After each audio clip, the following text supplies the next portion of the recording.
Segundo bloque de Redacción Abierta.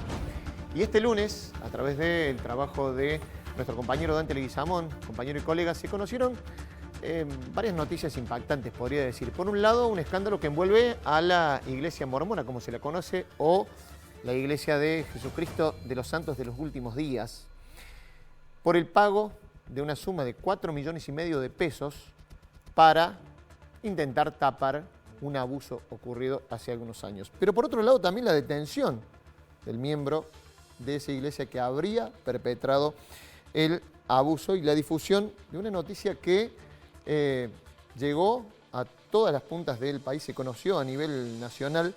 Bueno, fue investigación de nuestro colega y compañero Dante Leguizamón. ¿Cómo va? Buenas noches. Muy bien, Martín. Gracias por reconocer el laburo. La verdad es que fue muy interesante hacerlo y la fortaleza de contar con un medio como los SRT, con su página web y con su estructura que nos permitió trabajar tranquilos y poder difundirlo de manera tal. Y también el apoyo de diferentes medios de comunicación, ¿no? Hoy nos han citado todos los medios de Córdoba, excepto alguno que se olvidó, pero la verdad es que hemos logrado instalar un tema que me parece que era importante que se conociera, ¿no? Déjame que lo salude a Marcelo Hidalgo, fiscal, que está justamente investigando el caso y que, bueno, tiene un papel muy importante en esto. Marcelo, ¿cómo te va? Buenas noches. Muchas gracias, buenas noches. También muchísimas gracias por la invitación y desde ya también reconocer la importancia y la necesidad de poner de resalto todo el trabajo que se ha hecho desde el punto de vista de lo que es el medio de prensa y de lo que implica para la sociedad. Conocemos el impacto, pero la necesidad de que este tipo de situaciones se conozcan y tengan la más amplia difusión es muy importante para poder reflexionar sobre esto. Por allí, quizás alguno que nos está viendo no sabe en detalle el tema. Tenemos un tape preparado con una de las víctimas de abuso que se animó a hablar después de que se conociera públicamente el caso. Pero te pido que me lo expliques, me gustaría que me lo expliques antes, digamos, desde el principio. Bien. En 2017, una chica de 14 años es víctima de un ataque por parte de un integrante de la Iglesia Mormona. Ella también es integrante de la Iglesia Mormona. Para resumirlo, ella llegó a Villa Allende proveniente de otra ciudad de Córdoba y en Villa Allende la iglesia receptó a su familia y nombraron a una persona para que acompañase el proceso de adaptación social. Cuando decís una chica, ¿qué edad tenía esta chica? 14 años. 14 años. A partir de ese momento aparece el nombre de Marcelo Moreno. Su nombre es más largo, pero lo vamos a llamar Marcelo Moreno. Marcelo Moreno termina en una ocasión, en aquel año, abusando de esta chica a la que la lleva primero a una actividad en la iglesia, después a otra actividad en otra sede de la iglesia, en la iglesia de Argüello primero y en la iglesia de Villa Allende después, o no me acuerdo en qué orden, y después la lleva a su casa y ahí abusa de esta chica. La cosa es terrible, el relato no vamos a profundizar porque no vamos a revictimizar a la chica, pero... Perdón, Marcelo Moreno tenía una posición... Marcelo Moreno era jefe, exacto, importante, está bien que me lo aclares, era jefe de los hombres jóvenes de la iglesia, que cuando uno empieza a analizar la estructura de la iglesia se encuentra que es un escalón que va mucho más por encima de un feligrés común. Está en el camino al sacerdocio. Bien. En el camino a una estructura que tiene obispos, que tiene presidentes, que tiene jefes de estaca, como se llaman las personas que están a cargo de sectores en los cuales está dividida la provincia. El jefe de estaca Sierras Chicas, por ejemplo, es una persona nombrada en esta causa, en la cual va a haber que poner la lupa, seguramente se lo preguntaremos al fiscal más tarde. Pero lo que quiero contar es esto. Ella no habla con su mamá después de ser víctima del abuso, sino que habla con una amiga. Esa amiga también habla con otra amiga. Las dos amigas acompañan a esta chica a que cuente eso al director de la escuela. Ahí el director de la escuela, uno de los héroes de esta historia, la llama a la madre y le dice: nos hemos enterado de esto, o ustedes hacen la denuncia o la tenemos que hacer nosotros. Y ahí empieza un camino judicial que avanza. Pero en el mismo 2017. En el mismo 2017. Pero llamativamente hay un momento donde las cosas se callan, donde todo se tapa. Y esto es lo que se rompe con la decisión del fiscal el lunes de la semana pasada de detener a Marcelo Moreno. ¿Por qué? Porque... ¿Por qué se frena todo eso? ¿Por qué se frena? Porque la iglesia a partir de un momento, yo no sé bien por qué, pero a partir de un momento la iglesia empieza a trabajar para que la persona que había sido víctima y su entorno firmen un convenio de confidencialidad por el cual se comprometen a no contar lo que pasó. O sea, la Iglesia Jesucristo de los Santos de los Últimos Días de Córdoba decide poner 4.500.000 pesos para que esta chica no cuente lo que pasó. Y de hecho, se termina firmando un convenio 2 años después en el que la familia se compromete a no hablar de esta historia. Perdón, voy a Marcelo. ¿Es legal esto? Bueno, el aspecto importante de ese acuerdo que se firmó tiene que ver con el reconocimiento, el daño ocasionado y una reparación O sea, económica. hasta sirve como prueba. Esto es un aspecto importante y valioso y ojalá que pueda servirle también, como lo señala aquí Dante, no hemos dado nombre ni vamos a dar nombre, por supuesto, ni de la familia ni de la niña, esto es obvio. Recibe un resarcimiento económico importante. La verdad que en un tiempo relativamente muy breve en relación a lo que se conoce en otros procesos y ojalá que esto le sirva. Fuera de eso, ese convenio realizado sobre lo que es un acto de vinculado a la violencia de género, donde hay una persona que tiene una supremacía en una estructura eclesiástica sobre un feligrés, una niña, un acto de violencia de género que a su vez, y por distintas razones que por supuesto hay que reservármelas, y lo voy a hacer así, para el momento del juicio, del debate, es para evitar que se produzca la prolongación o la continuidad de hechos delictivos que pueden estar vinculados directamente con el esclarecimiento de este hecho que acaba de relatar Dante. Este pacto de confidencialidad se pone en conocimiento de la Cámara a los fines de establecer si esto interfería o no en el proceso penal. La respuesta es no. Así que si quieren pagarle y están asesorados de esa forma, háganlo. Nosotros vamos... La investigación judicial va a seguir su curso. Sigue su curso. Así que el asesoramiento que recibió la Iglesia en este sentido, bueno, correrá por cuenta de quienes se lo hicieron y vuelvo a repetir, ojalá que sirva para esto. Pero todas estas otras cláusulas que contiene particularmente 2 o 3 que además aparecen como deplorables, y vuelvo a repetirlo, además cada vez que transcurre el tiempo e incorporamos más evidencia al próximo juicio que va a haber, me convenzo más, siniestro, todas esas cláusulas entre el bozal legal, que la niña, ni la familia, ni nadie del entorno, ni del árbol genealógico de la familia pueda hablar sobre esto, ni en público ni en privado, cercenando el derecho más elemental de un niño y una niña que ha sido víctima de violencia de género, que es poder decir lo que quiera, a donde quiera y cuando quiera y como quiera. Entre otras cláusulas, porque hay otras, como por ejemplo, pretender desvincular al autor del ataque sexual brutal que sufrió la niña de la Iglesia. Si pretender desvincularla. Quiero aclarar algo. Una pregunta, porque digo, por ahí quizás alguien que nos está escuchando, yo no sé mucho de leyes, pero eso que estás contando, ¿no agravaría incluso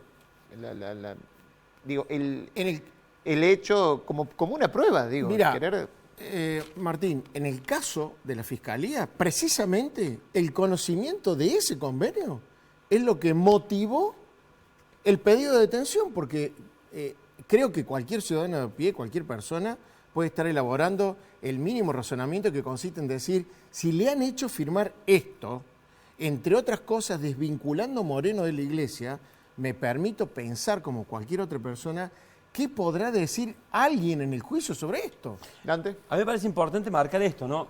Estamos hablando de 2017. Hace 4 años, sí. Y la detención fue en 2021, hace 4 días, ¿no? Hace 3 días. Desde 2017 hasta hace 3 días, esta persona estaba libre. Además, es docente secundario, daba clases en la secundaria. Además, tenía un rol de importancia dentro de la estructura de la Iglesia, que era una autoridad para la propia víctima. Y además hay que decir que es importante entender esto, la palabra silencio. Hay un comunicado de la Iglesia Mormona que de alguna manera intenta... Con respecto a eso, sí, déjame aclarar, Dante, nomás, que nuestra producción se había comprometido y está intentando comunicarse con Alfredo Salas. ¿Quién es Alfredo Salas?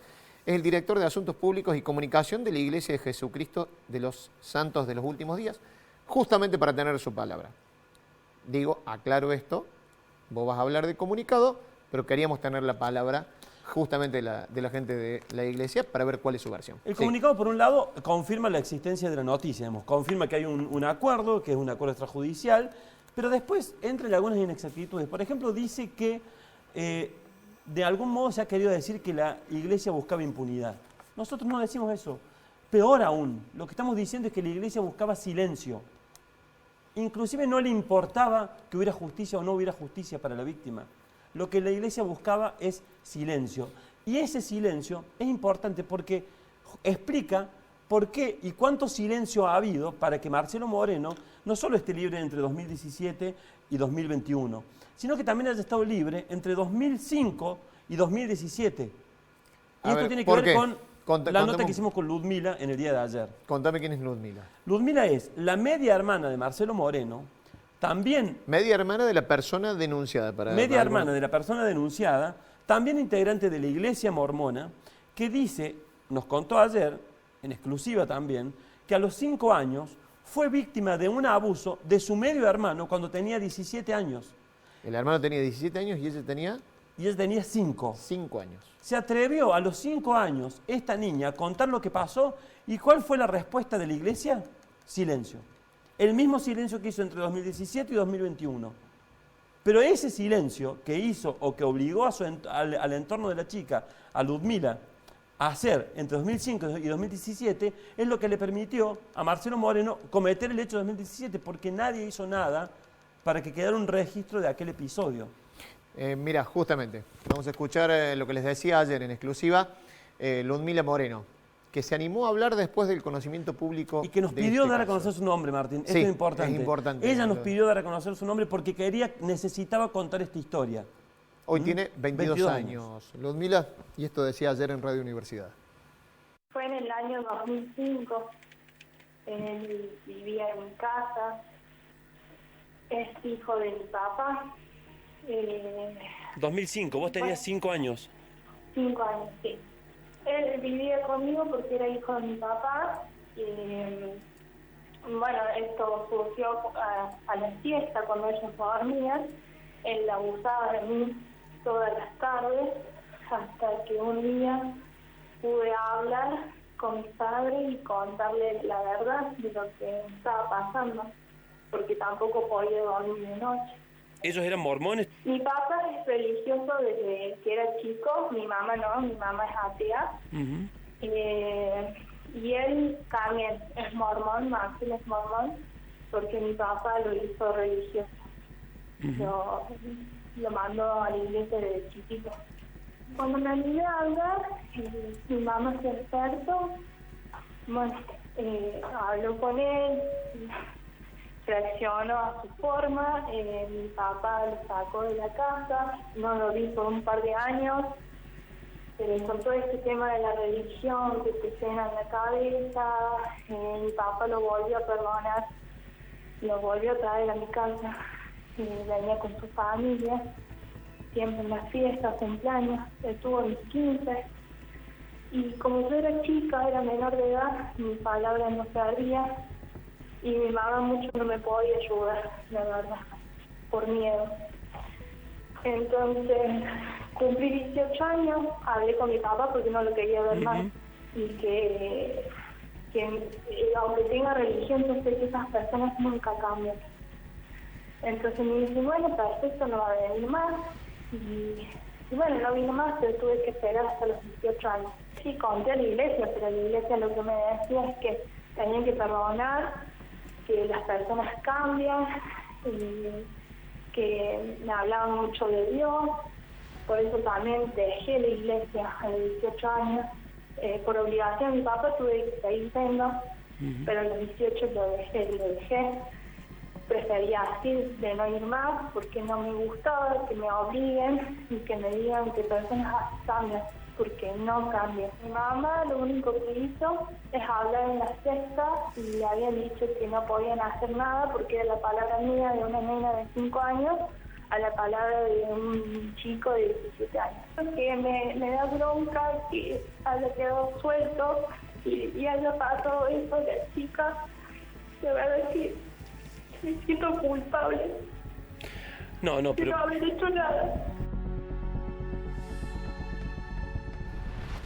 Bueno, fuertísimo testimonio de Ludmila, conmovedor, la verdad. Lo dice en más de una ocasión ella, mi palabra no valía nada y hasta se termina sintiendo culpable. Y la iglesia le dice que... Una chica abusada de 5 años. Y la iglesia le dice... Pero además ella contó que Marcelo Moreno con un cuchillo la llevaba a la habitación y le decía que si no hacía lo que él le pedía, iba a matar a su mamá. Y a eso es a lo que la iglesia, Jesucristo de los Santos de los Últimos Días, le dijo que ella tenía que perdonarlo. ¿Por qué? Porque él se iba a curar. No solamente de la iglesia. Ella cuenta que su mamá también fue a la comisaría sexta, la que está cerca de Barrio Pueyrredón. Y le dijeron que era la palabra de la nena contra la palabra del adolescente. O sea, fue ninguneada ¿cuántas veces? No, y además la mamá tenía miedo. Y el miedo que tenía la mamá también tiene que ver con el poder que tenía el Papa en esa casa, que él tenía el poder de echar a Marcelo Moreno, pero también de hacerlo entrar de nuevo a la casa y de perdonar, ¿no? Y someter a todos a eso. ¿Hay posibilidad de justicia para gente que fue, no sé, tratada así? Mira, Martín, hay una cuestión que nos conmueve a todos desde el caso que tuvimos de Satia, que fue un caso público. Exacto. Allí un especialista en abusos sexuales infantiles, una de las cosas que nos dijo era que las víctimas, Estela Maris Maldonado, una especialista muy distinguida de la provincia, nos dijo que los niños necesitan poder contar esto. Esto es una primera cuestión. Y una segunda cuestión muy importante es que estos ataques sexuales constituyen un tiro a la psiquis. Y solo Dios, nos decía ella, sabe hasta dónde llegan las esquirlas. Yo te quiero decir algo que no puedo dejar pasar. Esto ha tenido que ver, de alguna manera, sin saberlo, esta niña, que su madre llegó en una situación de extrema vulnerabilidad a iniciar demandas civiles y acciones civiles en procura de un resarcimiento. Digo que, sin saberlo, ella ha logrado lo que dijo en la Cámara Gesell, porque gracias a ese acuerdo al que hemos podido acceder, las últimas palabras de la niña, cuando se le preguntó en la Cámara Gesell, con 14 años, qué era lo que ella quería, dijo: quiero justicia y que lo metan preso y que no salga más. Eso está transcripto tal cual y hay un video de esto. Hemos tratado de empezar a recorrer este camino. Martín, perdóname, también quiero enfocar en esto. Acá hay un proceso judicial en contra de una persona y quiero señalar esto porque la verdad de un proceso penal tiene que ver con reglas que son motivo de un debate. En este caso va a ser oral, no público, y que procuran demostrar quién ha sido el autor, el responsable de esto y quiénes pueden ser partícipes en cualquier grado o encubridores de esto. Yo te quiero señalar esto porque vamos a preservar, porque quien te habla es una persona que ha trabajado mucho en temas de violencia de género, he sido el primer fiscal coordinador de violencia. En esto te quiero señalar algo. Gracias a todo el esquema de trabajo que hay en este sentido para recoger información, hemos podido recoger información de personas que en este momento, creo que públicamente o en manifestaciones, se están victimizando de esta situación, pertenecientes a esta iglesia, que han declarado como testigos en la causa, que van a ser llamados, por supuesto, al debate, y que por motivos muy particulares de la estrategia del debate, no voy a revelar en este momento, pero te quiero decir que estas personas han llegado a decir esto en los juzgados de niñez y violencia familiar. Dijeron que ha tratado de que no se difunda la situación, que en el ámbito escolar donde la joven se mueve, esta ha hecho comentarios con los profesores y directores, y por eso se ha expandido, que han tratado de que no se difunda tanto para no afectar a las personas involucradas. Esto de decir, no quiero que se difunda para no revictimizar. Esto claramente pone en evidencia que si hay algo que no quieren, Es que se sepa. es que se sepa. Claro. Si ellos una pregunta. No, digo, Pero- a ver, que yo lo digo, suena como una excusa eso. Es que la excusa es, claro. si la iglesia, porque También a mí me están llegando mensajes de integrantes de la iglesia enojados por haber hecho pública esta situación.